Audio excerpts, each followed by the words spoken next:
personally, it was the opposite, man. I started to grow resentment for my father because, uh, like me, I'm the third with my name, right? So I'm named after my grandfather. Okay. So my grandfather and my grandmother not together because he cheated. My dad and my mother not together because he cheated on my mom while she was pregnant. My older sister was born like less than a year before I was. So, my pops wasn't even in my life for most of it. I didn't even know who that dude was until I was in like third grade. And, going through therapy, it made me realize like a part of me resented him for that. Yeah. Just because I had to see all the pain and everything that my mother had to go through. Um, and it was like, man, like, how could you do that? But at the same time, speaking with him and going through those conversations and communication, he also kind of taught me like the value of accountability. Because like the same way my moms would be like talking hella shit, like, Yeah. man, like, this ain't shit ass nigga, regardless of whether she should be or not, like I understand her feelings about it. But my pops he would never down talk her either because he understood where she was coming from and he understood how his actions impacted her and affected her life.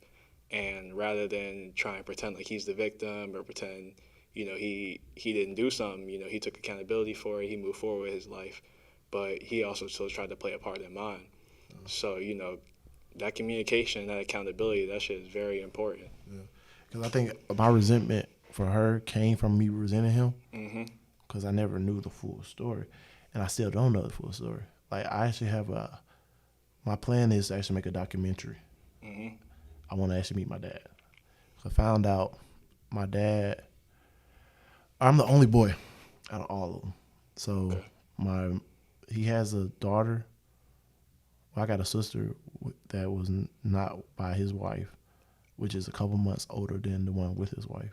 Hmm. Then when it come down to like my mom and everything, 2 years later on, she had my older sister with him. 2 years after that, had me. And So he was active. yeah, and I resent him so much that I think I almost became him.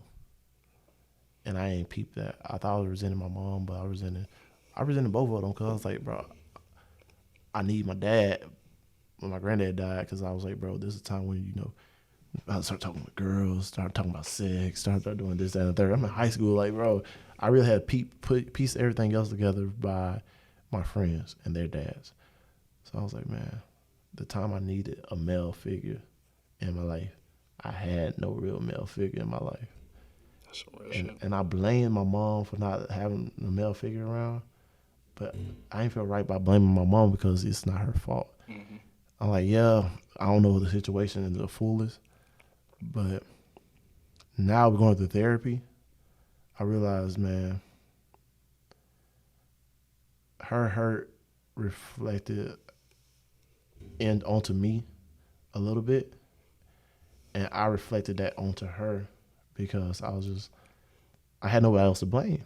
Hmm. So the first person to blame is the person closest to me, and like now I look at it as like, man, I had the best mom in the world compared to like I feel like my mom's the shit. I'm telling her right now, my mom is the shit. Hmm. But man, the shit I put her through, she doesn't deserve that. Like I want to sit down to have that conversation with my father because I'm a father now, Hmm. and like I'm doing the co-parenting thing. I got full custody of my son and my daughter. We doing the co-parenting thing, but like I don't want to make the same mistakes he made. In order to do that, I really feel like I need to go and meet him face to face. He need to have that conversation with me. Because if he can't have that conversation with me, I don't think he. I know how big of a role my granddad played in my life, and I want him to be a big role in my kids' life. He may not have been there for me. I need him to be there for them, just in case something happened to me. Hmm. Because you never know. Like these days, Definitely. That could happen at any it can time. happen any time. Some other circumstance, man. And like there's certain things that I probably genetically picked up from him that I don't even know about. And I just want him to, we ain't gotta hug, we ain't gotta cry, boo-hoo. I'm probably gonna cry a little bit, probably punch him a little bit, but Yeah. I just want to sit down and have that conversation with him. Like, I really know what happened. Like, I just want acknowledgement. I think I really want acknowledgement. Say, hey, I'm your son. I'm here. I needed you, but I still made it.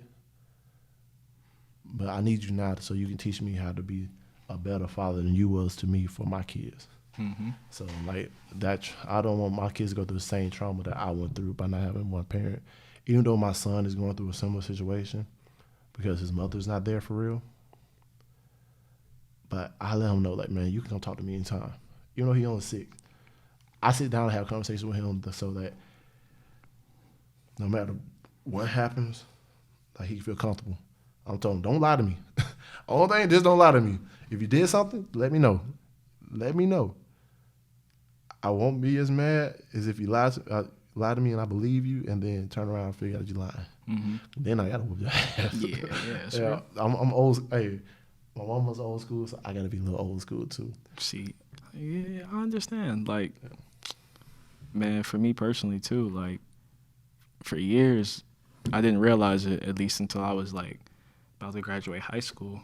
The resentment I had for what my father did to my mother, that made me not want to be like him at all. But like, because of that, I started adopting traits that he had, and I never realized. Like, even growing up, everybody in my family, even my mother, always like, you look just like your pops, you look just like your father.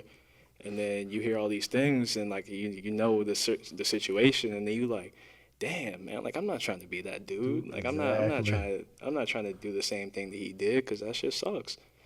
Like, and yeah, if there's one thing that the viewers need to take away, man, just go get some therapy. Go get some therapy. That should help you work through something, man. Because last year around this time, I was in the darkest place. Post my darkest place, I was lost trying to figure it out. I was hurt, and I need somebody to talk to. I finally tried to talk to my mom. Think about this. Me and my mom only had three true conversations our whole lives. Cause I started to realize, like, bro, I ain't know a lot of stuff about my granddad after he's gone. Mm-hmm. So I was like, man, I want to know everything about my mom. I want her to know, like, man, I've been dealing with a lot of shit. But like you said, it's funny about once you open up to like women, first thing they say, open up to my mom. First thing she said, "What, you gay?" I was like, damn. So if a guy automatically talk about his feelings, that automatically means he's gay. Mm-hmm. And it was just like, it's crazy because y'all want us to open up more, but y'all got this stereotype of what a man should be. And a man is not just one dimensional. There's so many different traits that make a man. We're emotional just like y'all. We got a lot of qualities that just like y'all. Yeah, even like the gay, even if they're gay, right? They're still a man at the end of the day. Mm-hmm. Don't change nothing about They don't change nothing about them. They just like who they like. They're still a man. But I think they got so confused that, like, bro, they said, oh, if you're more masculine, you're a man. I was like, no, you like more sports, doing all that stuff. That ain't just a man thing. I know a lot of girls like more sports than me. Shit, right? I don't even, exactly. I don't even watch it. My homegirl ran deputy.